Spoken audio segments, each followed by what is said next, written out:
Okay, welcome everybody. My name is Justin Caney. I'll be the moderator for this session titled AI Sandbox, Cultivating AI Fluencies Through Inclusive Exploration. Before we begin, we have a few reminders. We have a code of conduct that we will adhere to for this conference. The link, which I'll post in a second here in the chat. If you experience any issues related to conduct, please contact us via email. Please be sure your microphone is muted during the Q&A. Please wait until you're invited to unmute before asking questions. You're always welcome to ask questions during the chat in the chat box. We are going to plan for a 30-minute session followed by questions. Reminder that the session is being recorded. You can enable captions by clicking on the Show Captions button at the bottom of the screen. All right, so it is my pleasure to introduce our speakers, Kelly and Brian. Kelly Woessner is an organizational development manager at Carnegie Mellon University Libraries, where she cultivates a people-first culture and supports collaborative learning and growth. Brian Mathews is Associate Dean for Research and Innovation at Carnegie Mellon University Libraries and is very interested in pragmatic AI. Please join me in welcoming Kelly and Brian. Brian, if you want to head off. All right. Hello. Welcome, everyone.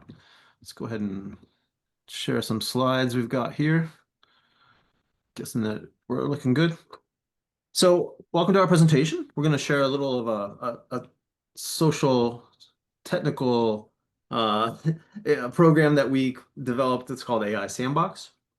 We'll share some lessons learned, some advice, some outcomes, and all that good stuff. So let me move through. So Kelly and I, we're happy to be here with all of you. We've partnered on this project, really kind of bringing together perspectives of emerging technology meets organizational and professional development. We both serve on our library's leadership team. So we spent a lot of time talking about the concept of AI over the last several years with our leadership colleagues, but also with our colleagues across the library. So we're really looking at this from an organizational perspective, and particularly in higher ed, but we think it can apply to school, public libraries, everywhere else as well. So we really kept coming back to this question. I think it's the reason why we're here today. It's the reason why we're all attending these kind of workshops and these conferences and all these things is, what does it really mean to be AI fluent? It's an evolving question, and it depends on, are we talking about general fluency? Are we talking about role-based fluency? It's a very nuanced kind of question to that, or a nuanced answer, if you will. And it also gets at this idea of time scale, I guess, of what does fluency look like now? What does fluency look like in a year or two from now as well? So it's a very fluid question as well. And, we're starting to see things like this, where this is from one of the, I guess we call it an AI vendor, one of the AI systems. But these ideas that you can take a collection of modules and spend 3 or 4 hours, and then you are certified as AI fluent, and definitely not opposed to that. But when we were thinking about this in our organization, we didn't want to just sort of outsource it in that way. We didn't want it to just be an individual experience where you take these modules and you're done. We really wanted to use the opportunity for something more. And given how AI is so amorphous and ambiguous and just always changing, we really wanted something that was more sort of engaging, with that. So what we wanted to do, the initial sort of reflection to kind of set this up, is we wanted to think about AI fluency as more about a mindset rather than mastery. So it's not about learning this kind of, advanced prompts for GPT or pick a tool, that you want. It wasn't really about that. It was more of like an attitude or an approach. And these are some of the words that kept coming up, and these are woven throughout all of our slides, this afternoon. But the things like curiosity about these systems and tools, this idea of inquisitiveness and wonder even, but also the idea of practice. I think it's so easy to be overwhelmed of so many tools, so much content, so much noise about AI, and we really wanted to be able to just bring people together and actually like do AI, whatever what that is, get our hands on it and see what happens. But then also make it pragmatic, where we want to be able to invite people to use it in their personal lives, their professional lives, and to figure out how do different tools kind of work for them.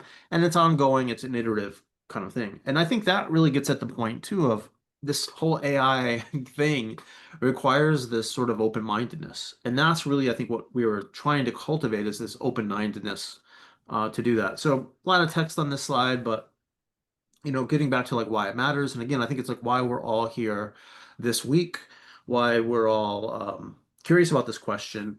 And it's the potential impact that we hear about all the time of the impact on teaching, on research, on publishing, on library services, library operations, on everything, and so it's what does that mean? What does that impact? That challenge then what we kind of see, particularly from a leadership perspective, is it's not just about tool adoption or tech adoption. There's also a cultural and social change management that's happening. And so looking at it as a change management program, I guess, or approach rather than just learning a technology type of a thing. And then lastly here is this opportunity that I think a lot of libraries have kind of leaned into, and we definitely want to as well, is is that how can we help sort of others um, across sort of our universities, our colleges, our communities, whatever that community is that you're working in, how can we kind of position the library as this ongoing partner in the evolution of information? And so we had to figure that out ourselves first. And I think, Kelly and I were really started thinking, we've been thinking about this for a while, but we held a retreat last summer, last July. And one of the exercises we did is we invited people to share post-it notes with ideas and thoughts and comments, anything people want. It's pretty open-ended. We had over almost 400 of these kind of post-it notes, but AI was one that was really on people's minds. And some of these are kind of hard to read, but one of the big questions, and these dots indicate popularity, I guess, and you can kind of see it really resonated was everyone wants AI, but no one knows what to do with it. So that was kind of a question of last summer where so that's there. Can someone explain to me how AI is going to be so transformative? There's fears about AI. There's an interest in departmental sessions, specifically looking at how AI can apply to that job role, those job groups. So there were other AI things that came up, but I think these are kind of representative of things that were on our minds of our colleagues last summer. And so that's when we kind of shifted into this program. We call it AI Sandbox. And it's like I said, it's kind of borrowing from the spirit of a community of practice or a community of inquiry, where we're bringing people together to kind of socialize and experiment and learn together. So it's not maybe not a formal community of practice if that's your pedagogy, but it's there. And Kelly's going to really share the details of it, but just at a high level, what we were really trying to do was think about these monthly in-person, informal gatherings. We thought about more frequency, but monthly really seemed to kind of work really open to everyone who works in our library. Really trying to be low stakes. It's not tied to any kind of performance or measurement in any way. It's very curiosity driven. It's very hands-on. And again, combining some things like fun and food with technology and different demos and themes and so forth. So we'll get into the details of that, but just high level, this is what we are looking at. Um, I think for me, I always tend to think about things from philosophy or guiding principles, if you will. And so this is more of a whiteboard approach than like anything that's in stone. But again, this is our conversation that Kelly and I were having is this the first and last one were probably the most critical in our program. We really wanted to be very inclusive where anyone who worked in our library, all roles, all levels of comfort with technology are invited and encouraged to come in. So that was really kind of key. And again, the emphasis was learning, professional development, but also some personal development as well. So that's it's less about mastery or becoming fluent in a certain way, but just exposing ourselves to some different ideas and seeing what kind of happens. I think the practicality, again, making it tangible, making it applied, the curiosity, that's kind of my big theme of everything I do. The collaboration we thought was important. So getting away from just I'm an individual and I go take these modules and now I'm AI fluent. It's really like how are teams coming together? How are our different colleagues coming together? And again, supportive, this idea that we're figuring it out together. And then, trying to think about, we're investing time in this and money and space and energy and, just our bandwidth. And what are we trying to get out of this? And I won't go into all the details here, but one of the things was awareness. I think we're bombarded, as I said, all the time with AI, AI, AI. What is it really? What are we kind of talking about? What is the difference between different tools and different types of AI and so forth? So that was a piece. I think confidence was one that was super important to us too, of like, how can I, people are expressing fears or uncertainties or these difficult emotions around it. How can we kind of build some confidence and support around that? I think the relevance and experimentation, all these kind of things were really kind of key.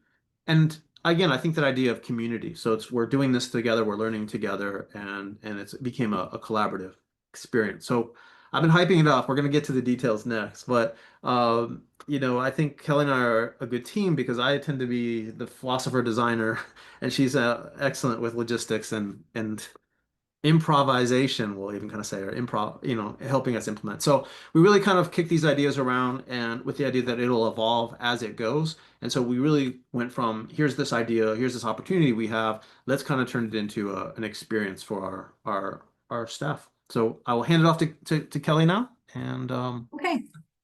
Well, hello, everyone. Thank you, Brian. And I see Edward has his hand raised. So yeah, thank you, Justin. We are going to take questions at the end. So just hold your thought for a minute. Okay. Well, I'm going to focus on the actionable and tangible parts of the AI Sandbox. So starting with the guiding principles.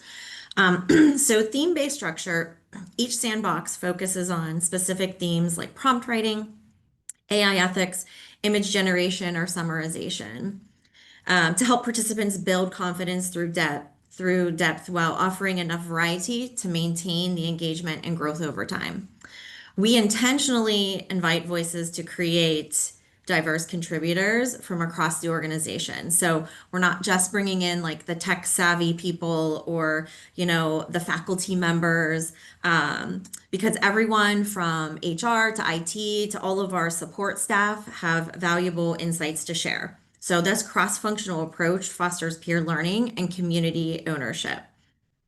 And then continuous feedback and iteration. As you will see shortly, the sandbox evolves based on regular participant feedback, allowing us to adapt content, tools, and formats to better meet the needs of the group. And lastly, providing support with resources in each session was really important. It gave people practical takeaways, including like shared notes, toolkits, resource links, and how-to guides. So participants can continue learning and sharing with others who maybe, weren't available to come or with even others across campus that they work with. We also carved out a dedicated budget to support AI professional development, you know, covering tools, sessions, conference opportunities for folks, and just giving them like the signal that our commitment to inclusive, sustained learning across all levels of the organization is really important. Next slide. So next, we're going to take a look at the sandbox.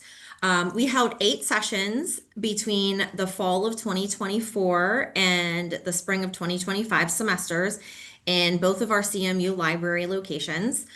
We intentionally made it a lunch hour. So, and provided lunch in the hopes that food would draw people in and then people would really enjoy the content in the community and they would keep coming. And then on screen here, just there's a photo of an example of one of our sandbox sessions that we held. And then the other photo is just kind of like a welcome slide. Okay, so let's dive into what the sandbox really is. Next slide. Okay, so we're going to walk through the flow of a session.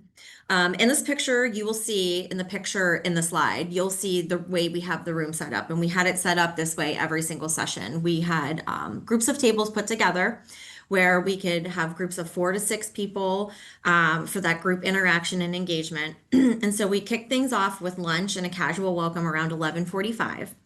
This helps people settle in, connect with others, get comfortable before, starting in with the content. Demos started promptly at 12:05 and are intentionally short. They're 3 minutes or less. The goal was to spark curiosity and not go deep. It's more of like, let's look what's possible and not like a full tutorial. And to keep things moving and make the space welcome for everyone. We asked folks to hold questions until all the demos were done, and this allowed for better flow and group discussion after. Really, the heart of the session starts around 12:20 with the hands-on exploration. So that gave everybody an opportunity to try the tools that we had demoed or additional tools that we had maybe linked as resources for themselves, experiment with prompts, explore tools at their own pace and with their own groups. We had support on hand if folks got stuck, and depending on the session, we provided participants with prompts, activity directions, and links to tools. And then finally around 12:50, sometimes 12:55, depending on how much fun everybody was having in the hands-on exploration, we would wrap up with sharing a few key takeaways and practical next steps.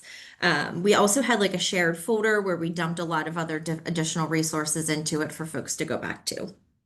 Next slide. So over the 8 sessions in our AI Sandbox series, we explored a wide range of tools and use cases, all shaped by employee input. We began with prompt writing basics using tools like Gemini, Copilot, and ChatGPT, just helping everyone get comfortable with how to ask AI for what they need.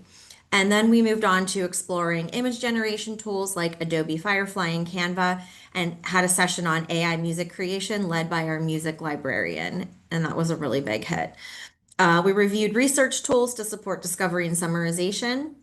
And we tried out productivity tools from meeting transcriptions to email summarizing and calendar helpers. We also dug deeper into advanced prompt writing, discussing how to structure prompts to get more accurate and useful results. And in our final session, we hosted a show and tell where colleagues shared AI tools that they're actively using in their work and how they're applying them. And so all of this was based on a pre-series survey where library employees told us what they wanted to explore. Well, we also continued to gather feedback throughout to guide future directions. And so let's take a look at some of those highlights. All right, so what the data says. So before we launched the AI Sandbox, exploration of AI tools was quite limited. Only 27% of our participants were actively exploring AI tools on their own, which highlighted a significant need for structured, supportive learning spaces. The AI Sandbox had a strong reach across the library community. 1/3 of all of our employees attended the sessions on a monthly basis, showing consistent engagement. And when we asked participants what they liked, what they were most interested in learning about, 66% of them were drawn to Gen AI, slide creation, and writing tools, showing a clear need for content support and communication enhancement. 38% of them were curious about image and content creation tools, hinting at a growing interest in visual media and creative outputs. And 31% expressed interest in productivity and workflow tools, reflecting a desire to streamline work processes. And there were many more, but these were just our top 3. The shift in confidence was substantial, though. After participating in the sandbox, 54% of our attendees reported feeling more comfortable using AI tools in their work. And this shows that consistent exposure and guided exploration significantly boosted that fluency that we were talking about. So as you see, the sandbox just isn't like introducing people to technology. It's more of like a confidence building, a culture shifting initiative. And we're just seeing how the hands-on and collaborative exploration drives the comfort and capability with like people using these emerging tools. Next slide. So as mentioned earlier, one of our core principles is continuous feedback and iteration. And I think it's just important to highlight that I think we did this well. At the end of each semester, we shared a feedback form to gather insights and reflections on the sandbox. So here are some of the key questions that we asked on our feedback form. Is their name, which was optional, which sandbox they attended, and many of them attended all of them. Session comfort levels, confidence in using tools, what tools were most interesting, how did you feel about AI in the summer of 2024 prior to the sandbox starting, and how do you feel about it now? What tools and platforms incorporate AI?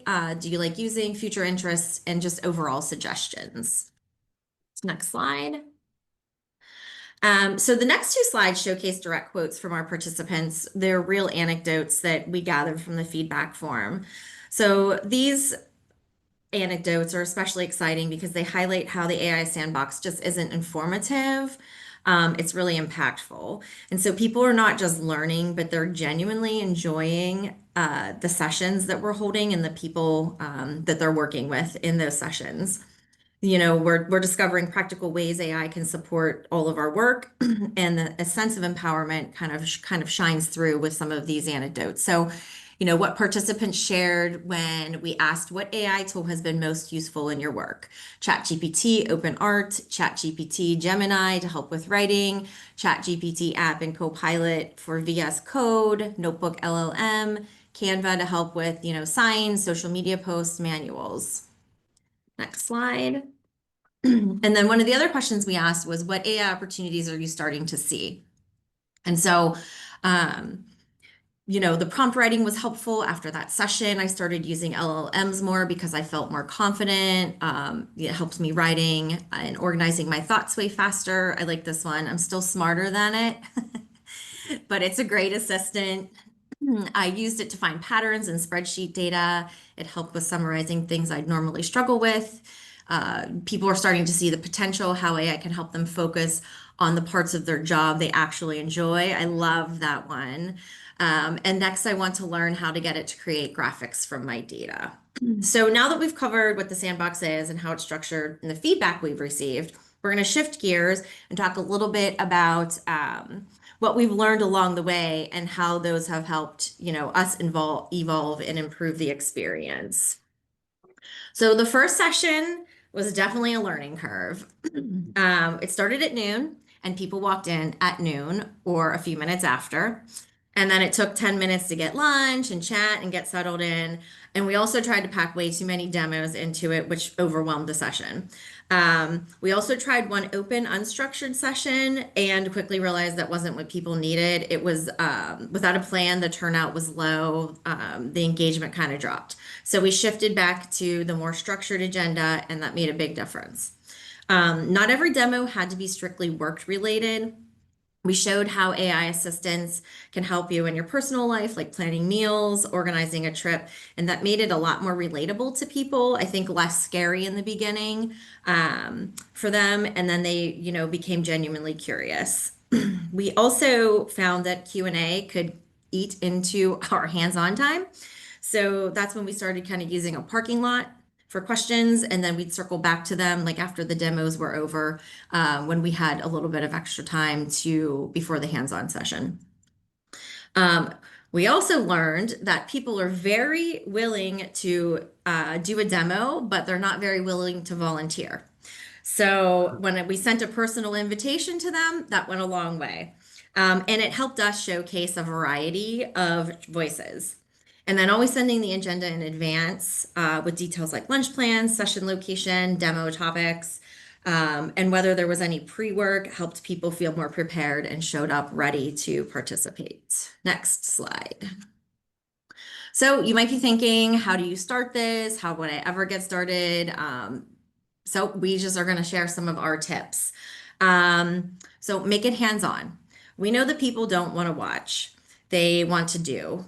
So we built in the dedicated hands-on time where participants could actually use the tools, ask questions, and share what they were discovering with each other in real time.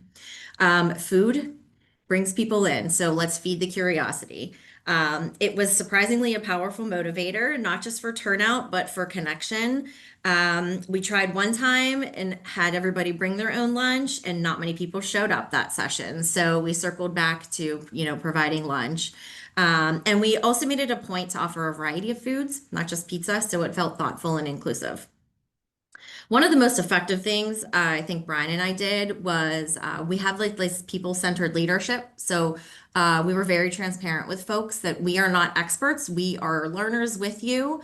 And I think, that helped to build the trust, and it reinforced that the sandbox is a space for growth and not perfection. And then to keep the momentum going, you got to build in the habit. So we scheduled the monthly sessions 4 months in advance. for each of those semesters. They went on a shared calendar. We sent out, frequent email reminders. We would remind folks of it in our staff and faculty meetings. And once they knew ahead of time what the topic was going to be, it helped them like make it a habit and build it into their schedules. We realize that not everybody might have a budget or the leadership support for something like this, but you can still do something like this. And, Brian had a good point. Like, we do a book club here, and he's like, maybe people could frame it as like an AI club where, whoever wants to do this can just come together and, play with the tool monthly and share the knowledge. So, those are our tips. We feel like the sandbox has run its course for us. And the data shows that people are not just like learning the tools now, they're really exploring and applying them to their work. So, where do we go from here? The future of work and cultivating an AI fluent workforce. So, as Brian mentioned earlier, AI fluency it's not a skill, it's a mindset. And so the next phase in our AI journey here at CMU Libraries is building an AI fluent workforce. What does that look like and how do we get there? I'm not sure, but here's what our plan is. So as a team of supervisors, we've agreed to strongly encourage all of our staff and faculty to have at least one AI related goal in their upcoming annual goal setting period. And to support that, we created a list of example goals tailored to different interest and skill levels. And so these are practical, approachable, and meant to be immediately actionable. And so I'll share the link to the document in a few minutes here. But we also believe that inviting employees to help co-create a guide for what AI fluency looks like in our organization will help boost engagement and foster a shared sense of purpose. So it's not just about the tools, it's about making our work more effective and curious and forward thinking. And so that's where the AI Fluent Workforce Task Force comes in. It's a working group that's charged with developing an AI fluency guide for the library, defining competencies, metrics, recommending tools, outlining best practices, and mapping a phased rollout plan. And that's kicking off in a few days on June 12th. We put a call out for volunteers. We had 7 members across all library departments. We purposely kept it at between 5 and 7, but we've had many more that volunteered. Unfortunately, we had to cut it off. And we're excited about, kicking this off and seeing where it's going to go from here. So I'm going to kick it back to Brian for a final reflection. Yeah, and before I'll do that, I'll kind of say, I think, one thing while Kelly was talking, I scribbled some notes. I think it's interesting, she had 27%, so about a fourth of our participants, like they had never really used AI before. I remember that really struck me at the first sandbox when people were kind of sharing that. And so it was kind of like this was a positive instigator of that, where we can offer all these kind of things like these conferences here and all the sort of training things, but it really kind of took bringing people together, having some food and that comfort of being able to work with your colleagues and explore things in an informal way that really kind of started people on their AI journey. So I wanted to highlight that we have a lot of people who are really comfortable with writing APIs and doing advanced stuff. But when we think about the whole organization, for some people, this was that baby step toward this. So I just wanted to highlight that. And again, I think as Kelly noted, we kind of planned it like a program, a semester at a time. And I think it really helped to get it on people's calendars and invite them to it and being able to show, here's the theme. We're going to talk about music and audio production on this one. We're going to talk about productivity and calendaring on this one. So people know at the beginning of the semester what are the topics, but then it also allowed us to recruit people and to be sort of thinking about, oh, someone's talking about they're using this tool in this way. Let's convince them to to do a demo and everything. And I will say too, the variety of food options I think was kept it interesting. As much as I like pizza and how quick and easy that is, I guess there are other foods that can be eaten. So, all right, just as a final reflection, kind of near the end of our time, but we're right on time, so we worked that out well, Kelly. What I think when we think about AI, there's a lot of uncertainty, there's a sense of overwhelm, there's also opportunity and possibility, all that stuff. And it really comes to like, what's that mindset that you're bringing? Whether you're a staff member or early career librarian or on the leadership team like us, it's really like what's that mindset that you're bringing in. And the more and more that I've thought about this and our conversations about this, to me, it's not really just about AI. It's really about change management. It's that social and technical pieces.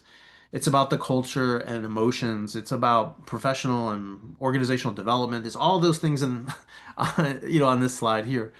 But again, whether it's about AI or any other type of technology or idea, it's really about what I think our library really values is that idea of experimentation. That's really what we want to encourage, whether it's big or small.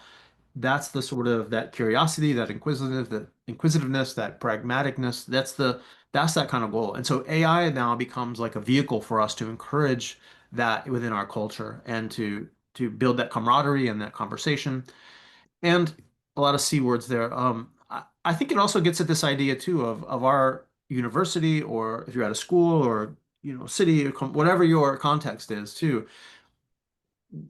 Other people are asking these kind of questions too. And so how can the library really position itself to be that partner? So that's something that's I know it's talked about a lot elsewhere, in this conference as well. So we won't get on that.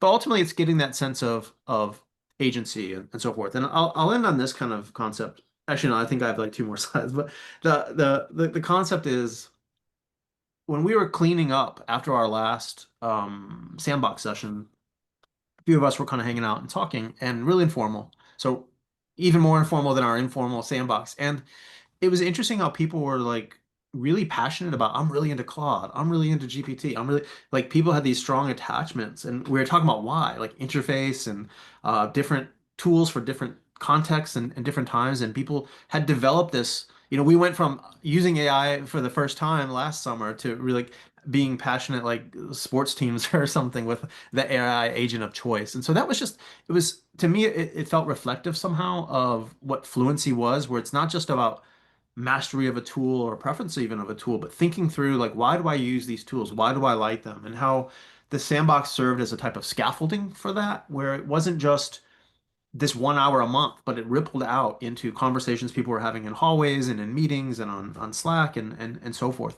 And again, you get at these ideas of you're bringing in discernment and critical thinking and proficiency, all those like library things when we think about literacies and fluencies and skill development. But it was kind of happening just kind of naturally in this way. And it's kind of even rippled. I'm switching more to like the more research librarian kind of support here, but the same thing kind of popped up with different tools. These are all kind of like AI-ish tools that are help people do literature reviews or explore new topics or whatnot.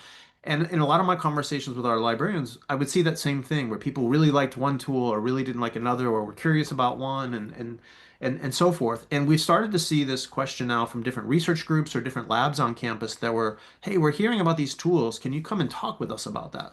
So less about like a traditional classroom instruction, but more like, hey, talk to our research lab. We're doing lit reviews. We're working on grants. We're working on papers. We want to make sure we're, up on what's what's the most useful thing for us. And so we're starting to see that happen. So I think it really was helpful for us to spend this year thinking about um, AI within our library, across the whole library in that very inclusive kind of way.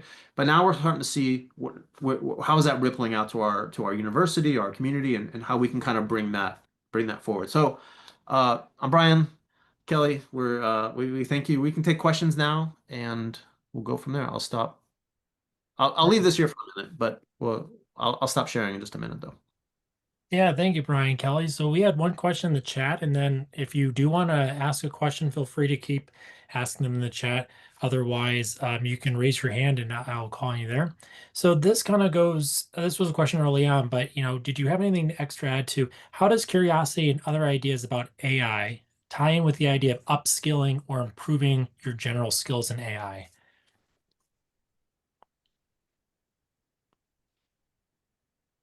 So that was a question asked earlier on. So if you want to take a tackle on that one. I'm just going into the chat so I could read it again. Yeah, I wanted to see. Yeah, it's a little bit up there. So How does curiosity and other ideas about AI tie into the idea of upskilling or improving your general skills with AI?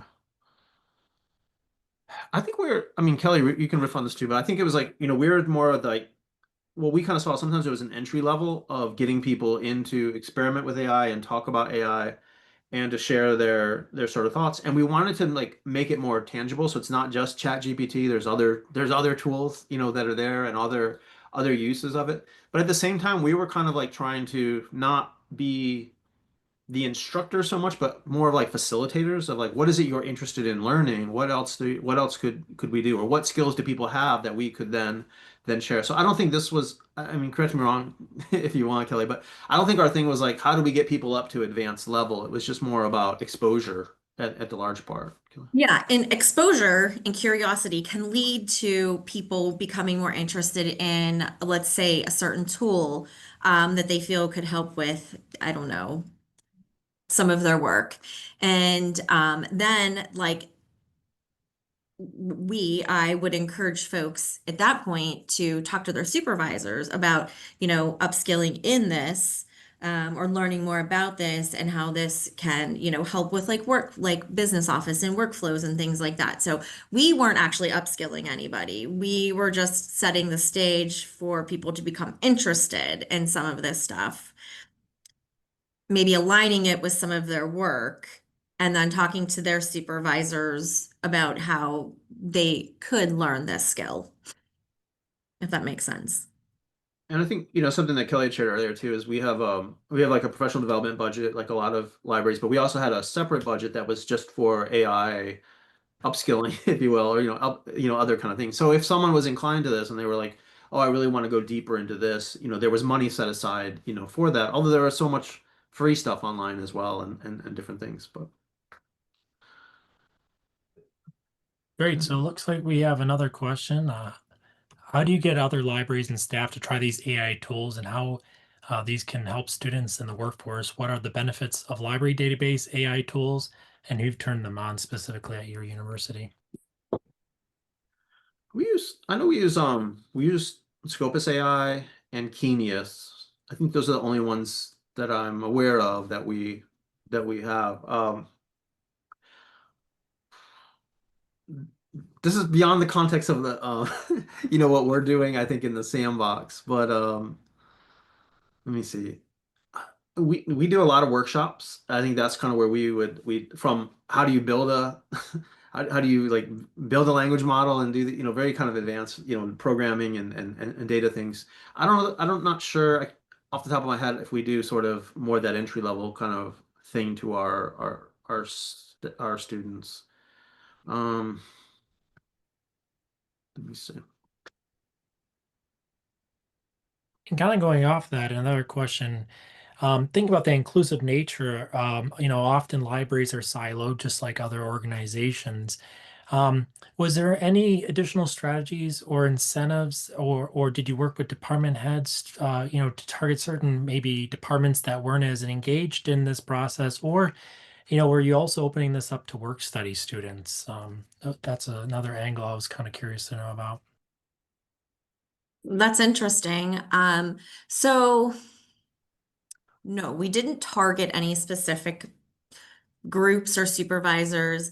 We do have a few people who are very skeptical and, outwardly, verbally afraid of AI.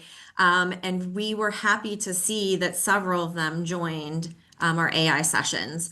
So I don't know if it was them talking to other people and just getting like a good feel for how the sessions were run and how comfortable people were feeling that they attended. And I didn't even think about opening it up to work study students.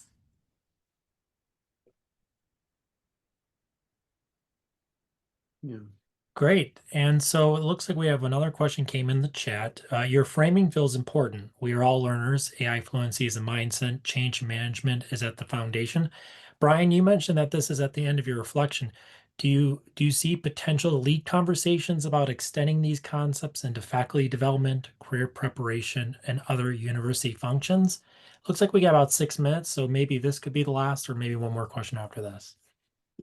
There are a lot of bullets in your question there, so let me think through it. I think our intention with the sandbox is really internal kind of focused, and now I think it becomes if our library faculty, our librarians kind of will do, how they want to kind of evolve it and grow it to their communities with, within the colleges that they serve, that's kind of, open-ended in that view. I think, I've been able to sit through two of the meetings that we've had to kind of test it with. I think it comes down to scale. There's a lot of how can you package this type of exploratory kind of thing. I guess I should say, one idea I've talked about was like, should we do a sandbox for the campus?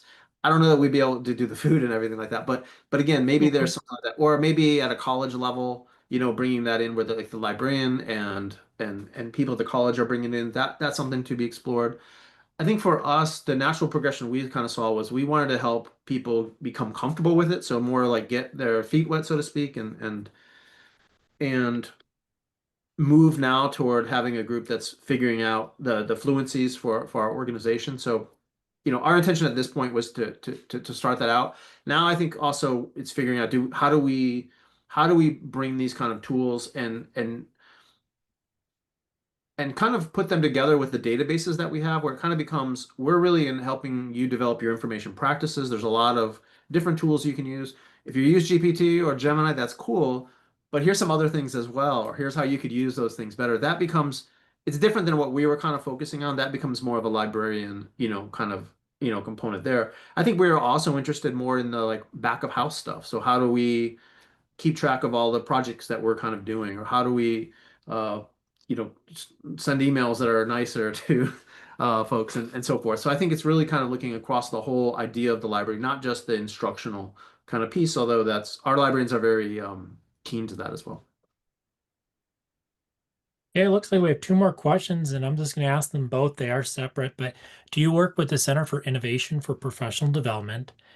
And then we had someone who said, I'm intrigued with the sandbox idea and thinking about how it could work within our public library setting. I could definitely see being an attractive idea for libraries with large amounts of staff.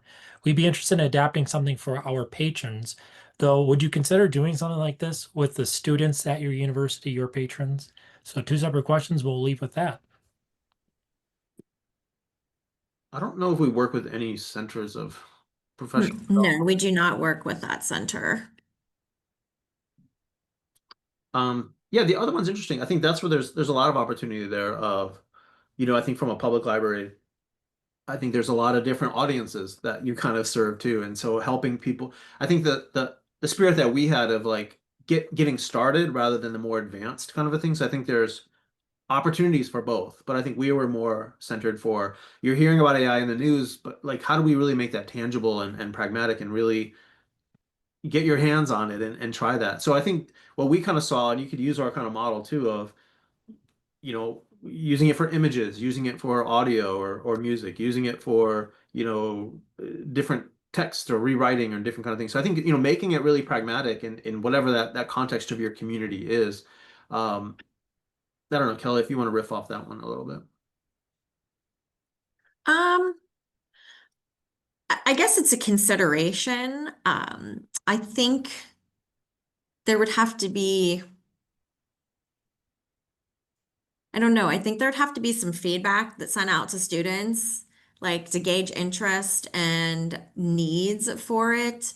And I'm sure if we fed them, they would come. But yeah, I mean it's an interesting point. Would we do something that for like our students, as Brian alluded to earlier, we do a lot of different workshops for our students. Something like this is not one of them. It could potentially be. I could see one like really for like graduate students, particularly who are working on theses or dissertation. That can be an easy entry point because I think they're dealing with lit reviews and thinking through, those kind of things. I think that's a and so spending time as they're working on their writing to learn about different tools and so forth, that feels like a natural thing for our community. But yeah.